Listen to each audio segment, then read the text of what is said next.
యాజమాన్యంతో మాట్లాడారు. ఇప్పటికీ జిఎం స్థాయిలో 6 సార్లు సమావేశాలు జరిగాయి. దాంట్లో అనేక సమస్యలు పెట్టారు. మీ అందరూ తెలుసు, మనం గెలవంగానే మొట్టమొదటిసారిగానే మన శ్రీరాంపూర్ డివిజన్లో ఉన్న 108 సర్పంచుల మధ్య ఖాళీలను ఒక్కటి కూడా అవకతవకలకి ఆవిష్కారం లేకుండా, ఒక్కటి కూడా పైరవీలు జరగకుండా దాన్ని పరిష్కారం చేసి ఆ ఖాళీలను నింపారు. ఆ సందర్భంలోనే ఇక్కడున్న ఎమ్మెల్యేలు, ఎంపీలు, మినిస్టర్లు చాలామంది యాజమాన్యం మీద ఒత్తిడి తీసుకొచ్చారు.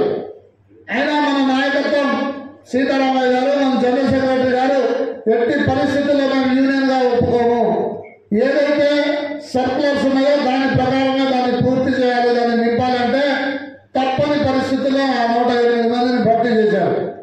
దాంట్లో ఒక 9 మంది కార్మికులు మాకు బేసిక్ తగ్గింది, మేము వెనక్కి వెళ్ళిపోతామంటే ఆ ఖాళీలని మళ్ళీ అదే సీనియారిటీ లిస్టులో నింపేటట్టుగా చేసాం. అది నింపాం. మీరు మొన్న చూశారు, మనం గెలిచే నాటికి ఈ శ్రీరాంపూర్ డివిజన్లో RK6 బంద్ అయితే, SRP1 బంద్ అయితే, RK న్యూటెక్ బంద్ అయితే, బొగ్గు నిల్వలు లేవు, తీసేస్తామని చెప్పారు. మనం గెలవగానే ఏం చేసాం, మన నాయకత్వం సీతారామయ్య గారు, రాజ్ కుమార్ గారు, మన జనరల్ సెక్రటరీ వీళ్ళందరూ కలిసి యాజమాన్యంతో మాట్లాడి ఈ మైన్లు పనిచేయడానికి వీల్లేదు, మైన్లని కొనసాగించాలి అని ప్రజలు తీసుకురావడం జరిగింది. కొత్తగా ఉన్న కార్మికులకు అనుమానం రావచ్చు, బడ్జెట్ మైన్లు వీళ్ళు ఎట్లా నడిపిస్తారని. సింగరేణిలో బొగ్గు గనులు నడపాలి అంటే అక్కడున్న మేనేజర్, అక్కడున్న ఏజెంట్, ఆ ఏరియాలో ఉన్న జిఎం వాళ్ళు కొద్దిగా పాజిటివ్గా ఆలోచించి మనకు లోపల ఏమన్నా ఫాల్ట్స్ ఉన్నా సరే, వర్క్ కండిషన్ సరిగ్గా లేకపోయినా సరే దాన్ని ఛాలెంజింగ్గా తీసుకొని ఇన్స్పెక్టర్ దగ్గర పర్మిషన్లు తీసుకొచ్చి నడిపించే మైన్లు కొన్ని ఉంటాయి. కొంతమంది అధికారులు తల్లపంట మనకు ఎందుకు లేని బంద్ చేసే అధికారులు కొంతమంది ఉంటారు. మీ అందరూ ఇప్పుడు మన దగ్గర గోలేటి మాయారంలో ఒక 10 మైన్లు ఉన్నాయి. అక్కడ ఏమి ఇప్పుడు బొగ్గు నిల్వలు ఉన్నా ఆ గన్లని మూసేశారు 20-30 సంవత్సరాల క్రితమే. మన దగ్గర కూడా అట్లాగే కొంతమంది మేనేజర్లు దగ్గరున్న బొగ్గును తీసుకొని వాళ్ళు బయటకు వచ్చేస్తారు, వెనుకున్న బొగ్గంతా అట్లాగే వదిలిపెడతారు. తర్వాత వచ్చినాక అది తీయడానికి సాధ్యం కాదు. ఇట్లాంటి అన్ని టెక్నికల్ ప్రాబ్లమ్స్ ఉంటాయి. తెలిసిన యూనియన్ అయితే మాత్రమే దాన్ని నడిపించగలిగింది. అందుకే మనం గెలిచిన తర్వాత RK6 అయితే బొగ్గు నిల్వలేవు. అటుపక్క RK7 ఉంది, ఇటుపక్క RK5 ఉంది. దాని పరిధి వరకు అయిపోయింది కాబట్టి దాన్ని బంద్ చేస్తున్నారు. RK న్యూటెక్ మైండ్ని నడిపించవచ్చు. RK న్యూటెక్లో 1 సీమ్ ఉంది. ఇంతకుముందు 2008-2009లో ఫైర్ యాక్సిడెంట్ జరిగినప్పుడు ఆ సీమ్ని బంద్ చేశారు. దాన్ని రీఓపెన్ చేయండి అని మనం యాజమాన్యాన్ని కోరాం. దాని యాజమాన్యం ఒప్పుకుంది, ప్రతిపాదనలు పంపించింది. అప్పుడున్న జిఎం సంజయ్ రెడ్డి గారు, అక్కడ ఏజెంట్గా పనిచేసిన సత్యనారాయణ గారు, ఇప్పుడు ఎస్ఓడి జిఎంగా ఉన్నాడు, వాళ్ళు కలిసి దాని మీద మళ్ళీ స్టడీ చేసి ఆ మైన్ని నడిపించడానికి ప్రయత్నం చేశారు. 2 సంవత్సరాల క్రితమే మైన్ మూసేస్తున్నామని అక్కడున్న స్టాఫ్ అందరినీ ట్రాన్స్ఫర్ చేశారు మిగతా గనులకి. అట్లాంటి మైన్ ఇప్పుడు నడుస్తుంది. ఆ కొత్త సిమ్ని మన రెస్క్యూ వాళ్ళు ఓపెన్ చేశారు. దాని మీద పర్మిషన్కి ఇన్స్పెక్టర్ రాశారు. ప్రైవేట్ ఏజెన్సీ వాళ్ళతో స్టడీ చేపిస్తున్నారు. ప్రమాదం ఏం లేదని వాళ్ళు నిర్ధారించుకున్న తర్వాత వాళ్ళు సూచనలు చేసిన తర్వాత మైన్ నడిపిస్తారు. ఇంకా 4 సంవత్సరాల గని జీవిత కాలాన్ని మన యూనియన్ ద్వారా పెంచుకోవడం జరిగింది. అక్కడున్న మేనేజర్ ఆఫీస్ని కూడా తీసేసి ఆ కింద ఉన్నది నడిపిస్తారు. అదేవిధంగా మనం గెలిచిన నెల తిరగక ముందే RK7 గని బంద్ చేస్తున్నారు, పర్మిషన్ లేదని అందరూ పుకార్లు కొట్టి 2 రోజుల్లో బంద్ చేస్తామని లిస్టు కూడా కూర్చొని తయారు చేశారు. మళ్ళీ మన నాయకత్వం దాని మీద మాట్లాడి పర్మిషన్ ఇవ్వని ఫారెస్ట్ డిపార్ట్మెంట్ ఏదైతే ఉందో వాళ్ళకి మనం మెమోరాండం వేయడం.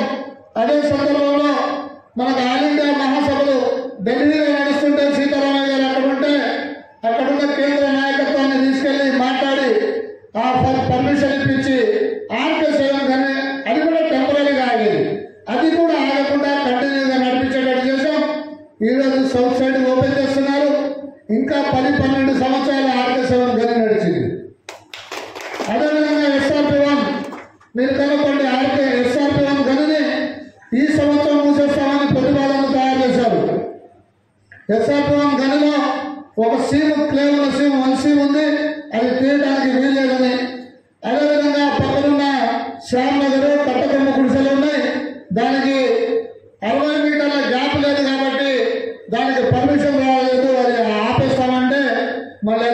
యాజమాన్యంతో మాట్లాడాం. అది ఇప్పుడు పర్మిషన్ల కోసం అప్లై చేశారు. వన్సీని ఓపెన్ చేస్తున్నారు. ఆ వన్సీని కూడా నడిపించడం ద్వారా ఇంకా 2-3 సంవత్సరాలు ఆ SLP1 జీవిత కాలాన్ని పెంచుకోవడం జరిగింది. ఇది కంపెనీ పరంగా ఇక్కడున్న కార్మికులకు ఇబ్బంది జరగకుండా మనం యూనియన్గా గుర్తింపు కార్మిక సంఘంగా ఒక బాధ్యత గల నాణ్యత అన్ని విషయాలు సింగరేణి గురించి తెలిసిన సంఘంగా మాట్లాడారు. మొన్న ఆర్థిక సంఘం కనిపొందింది. సుమారు 669 మంది కార్మికులు. వాళ్ళని అనేక మైళ్ళకి రీడిప్లాయ్మెంట్ కింద ఇచ్చారు. గతంలో ఏం జరిగేది, ఒక మైన్ మూసేస్తే అదే ఆర్థిక సంఘం మైన్ న్యూటన్ మైన్ మూసేస్తామని కార్మికుల్ని తీసి వేరే మైన్లకు వేస్తే అప్పుడున్న యూనియన్ పైరవీగా డబ్బులు తీసుకొని వాళ్ళకి నచ్చిన నచ్చిన మైన్కి ట్రాన్స్ఫర్ చేశారు. కానీ మనం 669 మంది కార్మికుల్ని RK-6 నుంచి రీడిప్లాయ్మెంట్ చేస్తే ఒక్క పొరపాటు కూడా జరగకుండా, ఒక్కడి కూడా అన్యాయం జరగకుండా చివరికి మా యూనియన్ నాయకులు, కేంద్ర నాయకులు, డిప్యూటీ జనరల్ సెక్రటరీ స్థాయి నాయకులు, మా ప్రిన్సిపల్ సెక్రటరీలు ఉన్నా సరే యాజ్ పర్ సీనియారిటీ ఏదైతే వాళ్ళకి ఎలిజిబిలిటీ ఉంటుందో, ఏమైతే వాళ్ళ సీనియారిటీ ప్రకారం ఖాళీ ఉంటుందో దాని ప్రకారం వాళ్ళు ఇచ్చిన ఆప్షన్ల ప్రకారం తీసుకోవడానికి ప్రయత్నం చేశాం. ఒక్క విమర్శ కూడా వచ్చినా మీరందరూ మీకే ఎక్కువ తెలుస్తుంది, మాకన్నా మీరు ఒకసారి చెప్పండి. ఇట్లా సంస్థ పరంగా జరిగే దాంట్లో అవినీతి లేకుండా చేస్తున్నాయి. శ్రీరాంపూర్ డివిజన్ కావాల్సిన అనేక ఫెసిలిటీస్ కోసం మాట్లాడడం జరిగింది. మీ మైండ్లోనే మనం గెలిచిన తర్వాత ఇప్పుడు ఏదైతే మీ లైన్ మ్యాన్లకు సంబంధించి ఆ రూమ్లు అవన్నీ ఉన్నాయో ఆ రూమ్లని పడగొట్టించి కొత్త రూమ్లు కట్టించడం జరిగింది. ఇదేదైతే RK-5 నుంచి వచ్చిన కార్మికులు ఆ బయట క్యాంటీన్ ముందు షెడ్లో ఉంటున్నారు. ఆ షెడ్ని కూడా రినోవేట్ చేసి వాళ్ళన్నిటికీ కప్పట్లు ఏర్పాటు చేయడానికి ఇప్పటికే మనం టెండర్లు పిలవడానికి ఇది పెట్టారు, నోటు పుట్టం చేశారు. త్వరలో అది కూడా తప్పకుండా అయ్యేటట్టుగా చూస్తాం. దాంతోపాటుగా మన శ్రీరాంపూర్ డివిజన్లో స్టేడియంలో ప్రగతి స్టేడియం ఉంది. ప్రగతి స్టేడియంలో వాకింగ్ ట్రాక్ కావాలని మనం విజ్ఞప్తి చేస్తే వాకింగ్ ట్రాక్ కంప్లీట్ చేశారు. అదేవిధంగా మనోరంజన్ సముదాయంలో వాకింగ్ ట్రాక్ ఏర్పాటు చేయడం జరిగింది. అదేవిధంగా మొన్ననే కొత్తగా ఫంక్షన్ హాల్ ఒకటి అక్కడ మనం కట్టించి ఓపెన్ చేయడం జరిగింది. సుమారు 60 లక్షల కాస్ట్తో దాన్ని చేయడం జరిగింది. అదే మనోరంజన్ సముదాయంలో ఇంకొక ఓపెన్ జిమ్ కావాలని ప్రతిపాదన తీసుకొచ్చాం. దాన్ని కూడా యాజమాన్యం నోటు పుట్టప్ చేసింది. రాబోయే 2-3 నెలల్లో అక్కడ ఒక ఓపెన్ జిమ్ వస్తుంది. అదేవిధంగా కృష్ణా కాలనీ ఉన్న స్టాండ్ స్టేడియంలో దాని చుట్టూ ఫెన్సింగ్ వేయాలని, దానికి వాకింగ్ ట్రాక్ కావాలని, అక్కడ కూడా ఓపెన్ జిమ్ కావాలని, అక్కడ ఒక స్టేజ్ కావాలని యాజమాన్యాన్ని అడిగాం. అక్కడ కూడా దాని స్టేజ్ కట్టడానికి, అదేవిధంగా అక్కడ కూడా ఒక చిన్న మన పార్క్ లాంటిది చిన్నపిల్లల కోసం ఆట వస్తువులు పెట్టడానికి అక్కడ ప్రతిపాదన వెళ్ళింది. ఆల్రెడీ శాంక్షన్ అయింది. ఈ నెల 2 నెలల్లో అక్కడ కూడా వాటిని ఏర్పాటు చేయడం జరుగుతుంది. అదేవిధంగా ప్రాణహిత స్టేడియం ఏదైతే నస్పూర్ కాలనీలో నాగార్జునకి చివరి ఉందో అక్కడ కూడా వాకింగ్ ట్రాక్ ఏర్పాటు చేయాలన్నా దానికి కూడా ప్రతిపాదనలు పంపించారు. అక్కడ ఆల్రెడీ ఓపెన్ జిమ్ పోయిన నెలలో ఓపెన్ చేయడం జరిగింది. ఆ విషయాన్ని మీ అందరికీ తెలిసి ఉంటుంది, అది ఓపెన్ చేయించాం. అదేవిధంగా SRP-1 నుంచి SRP-3 మీదుగా రాయల్ టాకీస్ వరకు RK-7 నీటెక్ వర్క్షాప్ GM ఆఫీసుకు సంబంధించిన కార్మికులు వస్తారు. అక్కడ లైటింగ్ అరేంజ్మెంట్ లేదు. చాలా సంవత్సరాల నుంచి అడుగుతున్నాం.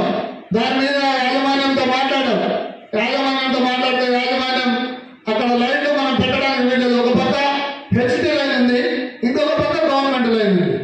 మనం పెట్టడం సాధ్యం కాదంటే లేదు మీరు సోలార్ ల్యాంపులు పెట్టమంటే సోలార్ ల్యాంపులకి ప్రతిపాదనలు పోయినాయి.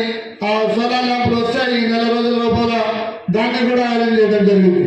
ఇట్లా అనేక విషయాల మీద. అదేవిధంగా RO ప్లాంట్లు మనకు నస్పూర్ కాలనీలో ఒకటి, కృష్ణా కాలనీలో ఒకటి, షిర్కేలో ఒకటి ఉంది.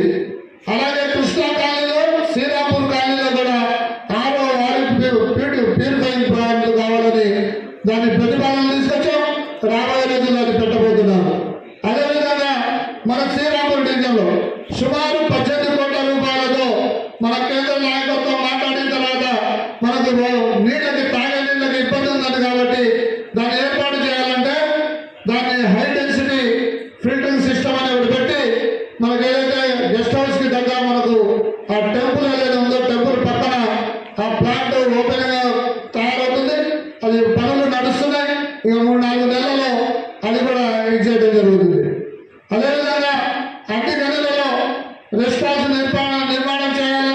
మాట్లాడాం. వాటికి అన్ని ప్రతిపాదనలు పోయినాయి. అతి త్వరలో మీ దగ్గర కూడా అవన్నీ వస్తాయి. అదేవిధంగా క్యాంటీన్ సౌకర్యం మనం వచ్చే నాటికి అన్ని నెలలలో ప్రైవేట్ క్యాంటీన్లు నడుస్తున్నాయి. ప్రైవేట్ వాళ్ళు సరిగ్గా ఏర్పాటు చేయడం లేదు. మీ దగ్గర కూడా చాలా ఇబ్బందులు ఉన్నాయి. ఆ ప్రైవేట్ క్యాంటీన్లు తీసేయాలి. మన కార్మికులతోనే క్యాంటీన్ నడపాలి. లోపల పనిచేసే వెండర్లు కానీ వంట చేసే వాళ్ళని కానీ ఆ క్యాషియర్ని కానీ మన కార్మికుల్ని పెట్టండి. లేకపోతే మిగతా పనిచేసే వాళ్ళని అవుట్ సోర్సింగ్ పెట్టి ఆ ప్లేట్ అయి కడగడానికి వాళ్ళని పెట్టండి యాజమాన్యాన్ని ఒప్పించాం. మొన్నటి వరకు SRP1, SRP3 శ్రీరాంపూర్ ఓసీలో ప్రైవేట్ క్యాంటీన్లు వస్తే దాన్ని బదిలించి మన వాళ్ళతోనే నడిపిస్తున్నాం. ఆల్రెడీ ఇంతకు ముందు నుంచి RK7 న్యూటెక్ లో మన క్యాంటీన్లు నడుస్తున్నాయి. ఇప్పుడు నెక్స్ట్ టైం మీ RK5 క్యాంటీన్ కూడా బంద్ పెట్టి మనతోనే నడిపించడానికి మనం ఇక్కడ ప్రయత్నం చేస్తున్నాం. కేంద్రంలో ఉన్న నాయకులు ఏదైతే మన క్యాంటీన్లో ఒక్క కార్మికుడికి నెలకి 200 రూపాయలు చొప్పున మనకు బడ్జెట్ కేటాయిస్తుంది. ఈ మైంలో 2000 మంది కార్మికులు ఉంటే 2000 మంది కార్మికులకి మనకి 200 చొప్పున నెలకి ఎంత బడ్జెట్ ఇస్తుంది. దాన్ని మనం కేంద్ర నాయకత్వం మాట్లాడి ఆ 200ని 300 చేశారు. అంటే రాబోయే రోజుల్లో మరింత మెరుగ్గా మనకు టిఫిన్ లాగా ఏర్పాటు చేయడానికి మనం మాట్లాడటం జరిగింది. దాని ప్రకారం చేస్తున్నాం. అదేవిధంగా GM ఆఫీస్లో ఆడపిల్లల కోసం రెస్టాలు, అదేవిధంగా RK7లో ఆడపిల్లల కోసం రెస్టాలు, అదేవిధంగా వర్క్షాప్లో స్టోర్స్లో అవన్నీ రెస్టాలు ఏర్పాటు చేశాం. ఎందుకంటే మనతో పాటు మనకు సమానంగా ఆడపిల్లలు పనిచేస్తున్నారు. వాళ్ళకు సంబంధించిన రెస్టాలు కానీ వాష్రూమ్ కానీ తప్పకుండా ఏర్పాటు చేయాలని దాన్ని మనం మాట్లాడటం జరిగింది. అన్ని మైళ్ళలో ఒక్క ఆడపిల్ల పనిచేస్తున్నా సరే వాళ్ళకు రెస్టాలు, వాళ్ళకు వాష్రూమ్ ఏర్పాటు చేయాలని యాజమాన్యాన్ని ఒప్పించాం. అన్ని మైళ్ళలో ఏర్పాటు చేశారు. ఇక 1-2 చోట్ల ఉంటే అక్కడ కూడా ఏర్పాటు చేస్తారు. అదేవిధంగా GM ఆఫీసులో క్రచ్ రూమ్ అంటే ఆడపిల్లలు మన దగ్గర పనిచేస్తున్నారు. ఎవరైనా వాళ్ళకి సంబంధించిన చిన్న పిల్లలు ఉంటే ఆ రూమ్లో తీసుకెళ్లి అక్కడ పెట్టి వాళ్ళు డ్యూటీ చేసి మళ్ళీ పిల్లల్ని తీసుకొని వెళ్ళచ్చు. అక్కడ ఒక కేర్ టేకర్, ఒక ఆయా, పిల్లలు ఆడుకోవడానికి బొమ్మలు, ఒక ఉయ్యాల, ఒక మంచం, ఇవన్నీ అరేంజ్మెంట్స్ ఉంటాయి. అదన్నీ స్టాట్యుటరీగా చేయించి దాన్ని ఏర్పాటు చేయడం జరిగింది. పోయిన వారమే డైరెక్టర్ గారు వచ్చి దాన్ని కూడా ప్రారంభోత్సవం చేసి జరిగింది. ఇట్లా అనేక విషయాల్లో మాట్లాడుతున్నాం. దాంతోపాటుగా కేటగిరీ ప్రమోషన్లు పోయినసారి యాజమాన్యం కేటగిరీ ప్రమోషన్లు ఇచ్చింది. కానీ కొంతమందికి అన్యాయం చేసింది. ముఖ్యంగా సర్ఫేస్లో ఉన్న ఖాళీలను ఎక్కడ నింపరా. ప్రతి మైల్లో కూడా తప్పు సెక్షన్ కానీ, బ్లాక్ స్మిత్ కానీ, కార్పెంటర్ కానీ, రోప్ స్లైసర్లు కానీ, హ్యామర్ మ్యాన్ కానీ ఇట్లాంటి ఖాళీలన్నీ నింపకుండా ఎందుకు మేము అడిగాం, మీరు ఎందుకు నడపలేదు అని అంటే, ఎందుకు నింపలేదంటే వాళ్ళు ఏం చెప్పారంటే RK6 బంద్ అయింది, RK బంద్ అయింది, SRP1 బంద్ అయింది కాబట్టి మేము నింపలేదన్నారు. అట్లా కుదరదు, తప్పనిసరిగా నింపాలన్నాం. ఇప్పుడు ఆ 2 మైళ్ళు కూడా కంటిన్యూ అవుతున్నాయి కాబట్టి ఆ ఖాళీలను నింపమని యాజమాన్యాన్ని అడిగాం. దాంతోపాటుగా SGL ఆపరేటర్స్ పోస్టులు ఇంతవరకు నింపలేదు. ఆ పోస్టులను కూడా నింపాలని మనం ప్రతిపాదనలు యాజమాన్యానికి ఇచ్చాం. ఇంకొక విషయం, మనకి SGL ఆపరేటర్లు పోస్టు నింపకపోవడానికి ముఖ్యమైన కారణం ఏంటంటే, మనకి SGL మైల్లో ఒక 10 SGL ఉంటే దాంట్లో ఒక 6 కొత్తవి ఉంటాయి. 6కి పీరియడ్ ఉంటుంది. మిగతా 3-4 సర్వే ఆఫైన SGL నడుపుతుంది యాజమాన్యం. ఆ సర్వే ఆఫైన SGL నడపడం వల్ల దాని మీద పోస్ట్ క్రియేట్ కాదు కాబట్టి మీకు ప్రమోషన్ ఇవ్వట్లేదు. అట్లా మనం ప్రమోషన్లో నష్టపోతున్నాం. ఆ సర్వే ఆఫ్ మిషన్లు వాడటం వల్ల అక్కడ ఉన్న టెక్నీషియన్లు కానీ, అక్కడ పనిచేసే కార్మికులు కానీ, SGL ఆపరేటర్లు కానీ ఇబ్బంది అవుతుంది. ఇటు యాజమాన్యానికి కూడా ప్రొడక్షన్ రావట్లేదు.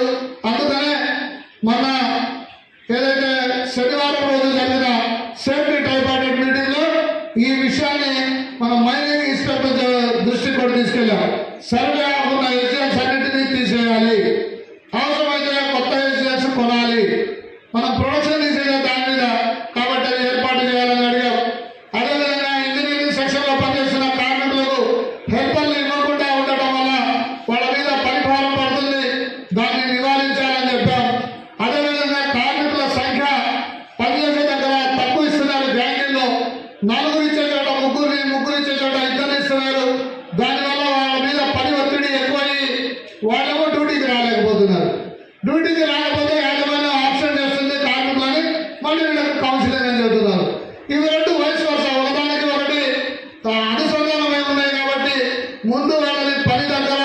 పని ఒత్తిడి తగ్గించాలి. తగ్గించడం ద్వారానే ఈ ఆబ్సెంటిజం కూడా తక్కువైందని మేము ప్రతిపాదనలు తీసుకొచ్చాం. ఇవన్నీ విషయాలు మాట్లాడుతున్నాం. ఇక కార్పొరేట్కి సంబంధించిన విషయాలు శీతలంగా చెప్తారు. మేము అప్పీల్ చేస్తున్నాం. మేము సిన్సియర్గా పనిచేస్తున్నాం. మీరు అది గమనించాలి.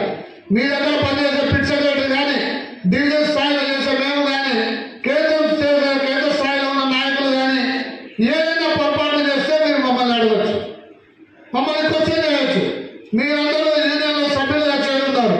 సభ్యులుగా చేరినా చేరకపోయినా గుర్తింపు కార్మిక సంఘంగా మాకు బాధ్యత ఉంది. మీ సమస్యను మాట్లాడాల్సిన బాధ్యత, గుర్తింపు సంఘంని అడగాల్సిన హక్కు మీకుంది. మీరు క్వశ్చన్ చేయగలగాలి. తప్పు చేసిన నాయకుడిని నిలబెట్టి అడగగలిగినప్పుడే ఏ సంస్థ అయినా అభివృద్ధి చెందింది, ఏ కార్మికులకైనా హక్కులు వస్తాయి. కార్మికుడిని గట్టిగా అడిగితే నన్ను షిఫ్ట్ మారుస్తారేమో, నన్ను ట్రాన్స్ఫర్ చేపిస్తారేమో, నన్ను ఏదైనా ఇబ్బంది పెడతారేమో అని మన యూనియన్లో ఆ విధానం ఉండదు. మీరు ఏ స్థాయిలో నాయకులైనా సరే మీకున్న అనుమానాలు వాళ్ళతో చెప్పొచ్చు. ఏదైనా పొరపాటు, మేము కూడా మాత్రమే పొరపాటు చేస్తాం, మాకు కూడా ఎమోషన్స్ ఉంటాయి. ఆ పొరపాటు చేసింది మీరు మా దృష్టికి తీసుకొస్తే దాన్ని సరి చేసుకొని కార్మికుల ప్రాబ్లమ్స్ కోసం మేము మాట్లాడడానికి మేము ప్రయత్నం చేస్తాం. అంతేగాని రాజకీయ నాయకుల అండలతో మాకు ఎమ్మెల్యే ఉన్నాడు, ఎంపీ ఉన్నాడని స్వలాభం కోసం, స్వార్థం కోసం తిరిగి రావడం కాదు. అట్లా తిరిగితే మా యూనియన్ ఉండేదే కాదు. 12 సంవత్సరాలు గుర్తింపు లేకపోయినా ఈ కార్మికులను తిరిగి కార్మికుల హక్కుల కోసం పోరాటం చేసి మళ్ళీ గెలవగలిగాం.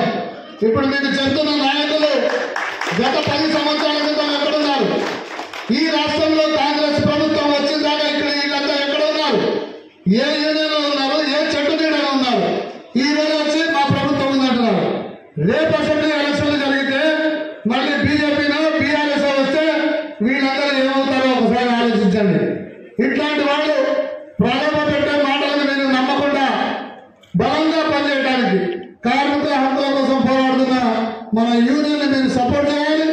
అదేవిధంగా మీరు మమ్మల్ని క్వశ్చన్ చేయాలి. మీ సమస్యలు